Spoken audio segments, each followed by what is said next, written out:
Опять мы с вами встретились на канале Минск Family, и сегодня мы сделаем обзор Баварии 4197 года, четырехкаютная версия, и поговорим с ее капитаном Александром.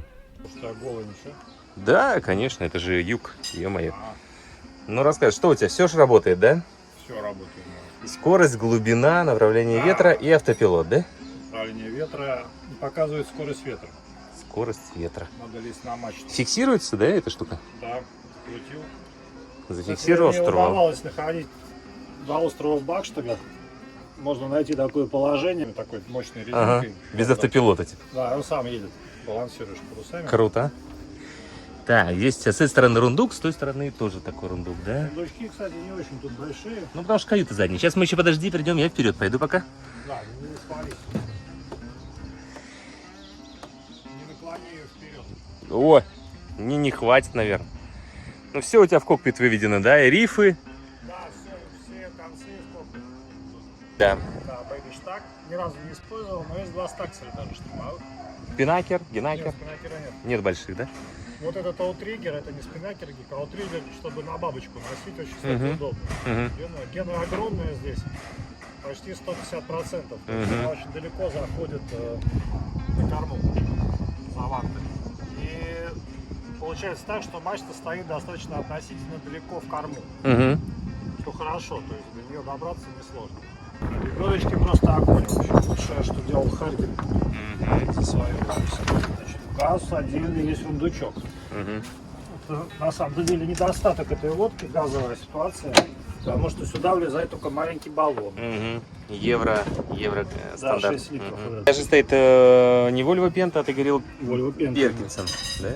Volvo Penta, который раньше был Перкинсом, в девичестве, да. Только приводит к тому, что дешевые запчасти на двигатель. А лошадей сколько у него?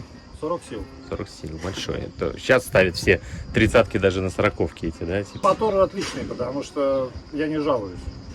Диафрагму я менял, не я менял, менял сюрвейер. Значит, что по инструкции надо менять каждые 7 лет.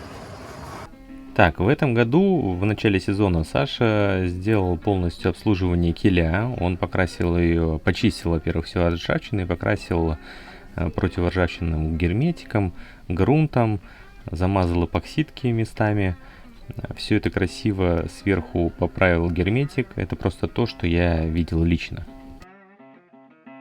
Ну, конечно, все стандартные вещи: полировка борта, антифолинг и прочие эстетические моменты по наружу лодки. Это было сделано буквально 2 недели от момента съемки назад. Классические обслуживания сейл-драйва ноги, мотора. И вот здесь еще на сейл-драйве заменены помимо анодов винт на более крупный, производительный, что прибавило 1 узел максимальной скорости. На пере руля были незначительные дефекты, которые тоже были исправлены в этом году. И задний бампер лодки заменен на вот совершенно навехонькой.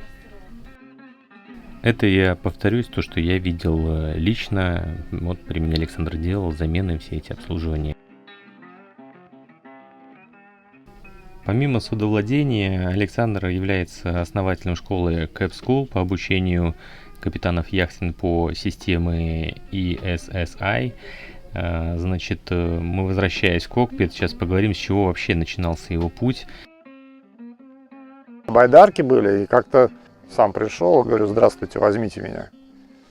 И взяли, а что, я думал, это сложно, там что-то. Это обычная секция спортивная, это был Советский Союз в таком, может там, не знаю, 12-13.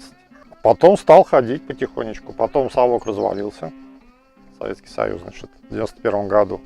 В 91 году я уже был яхтсменом, прям яхтсменом. Это уже 94 год, я уже был там. Я уже там гонялся на Кубке Ладоги, там, на Кубке Онеги, там, я уже был таким матерым.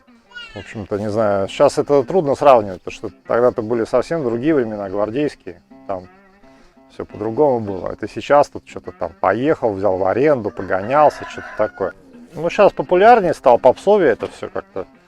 Лодки стали проще в управлении. Могу сказать, что прогресс в этом отношении довольно значительный. То есть гоночная яхта 80-х годов и нынешняя, это две большие разницы. Так, а потом ты стал частным судовладельцем, ты говорил, на небольшой лодке в Питере, Да, я занимался таким спортом наливай и пей.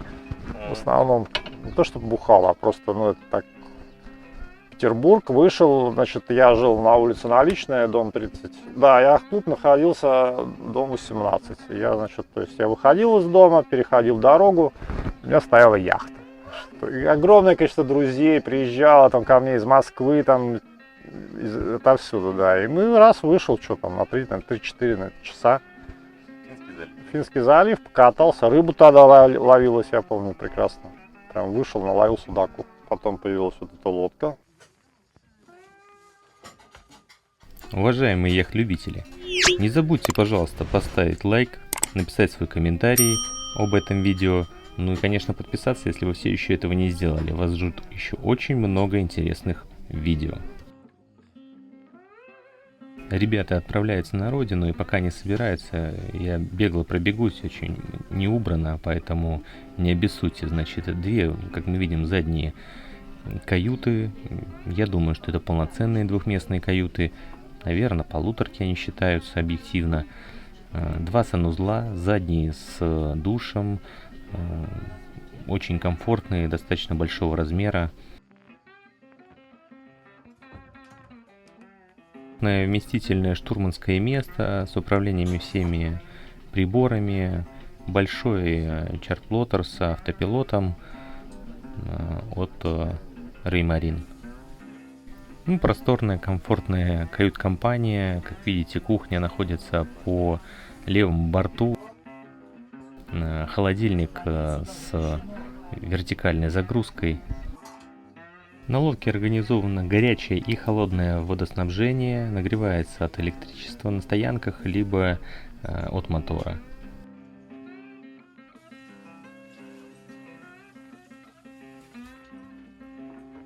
Ну, как мы видим, просторная, светлая носовая мастер-каюта. Видите, ребенок балдеет в полдень.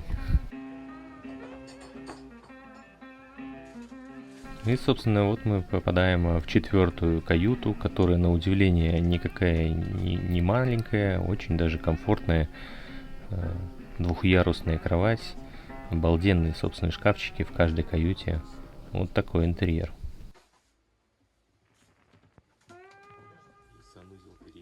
Ну вот, здесь мы приходим ко второму носовому санузлу. Здесь отсутствует душ, но внизу, я заметил, есть технологическое отверстие, чтобы организовать откачку. На мой взгляд, лодка для своего размера очень обитаемая, просторная, свободная, и каждая каюта весьма комфортна. Давайте немножко поговорим о развитии Баварии строения. Первая была, Бавария же строила сначала такие, они пытались в лакшери сегмент залезть, вот, и типа там строили. Вот, кстати, ранние Баварии, там начало 90-х, это интересные пароходы такие весьма.